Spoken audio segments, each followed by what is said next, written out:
咱一般拢是卖厝、卖土地，还有卖厂房。毋过，伫咧家己中部交流道附近，就一间庙透过中人业者要卖1.8万。民众是议论纷纷，认为讲这神明的代志，敢通安尼生买卖咧？一般民众来到公庙，大部分拢是来拜拜求平安。一间公庙会起来，嘛甲宗教信仰有关系。毋过，公庙若是无要经营，敢会当摕来买卖？家己县中部就有一间庙，透过帮助业者讲要来卖掉，民众就真好奇，庙要安怎买？庙不是都很兴盛吗？真的没听过庙宇有在销售、有在卖的觉得很特别。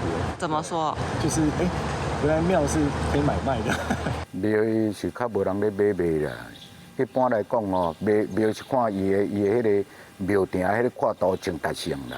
在地民众讲，这间庙是私人庙，庙是地主起的。受委托的帮助业者讲，庙的土地有1300平，土地是地定农业区，建筑物是农舍。若是买起来继续摕来做公庙使用，除了要变更土地，阁要向政府机关申请私庙登记。因为它这个土地的话是农地，因为我们土地如农地的话呢，我们目前是说没有做农地使用嘛，但是我们必须缴交土地增值税，一样可以慢慢过户。在地人讲，因为附近都有砖头庙，所以在地人较袂来遮拜拜。即马地主打算甲庙甲地卖掉，而且可真正会当买卖，伫地方引起讨论。也若民俗专家是提醒，若经过买卖，未来则无要继续做公庙，内底生尊就要请去别位拜，建议爱处理好势。记者林慧婷家己报道。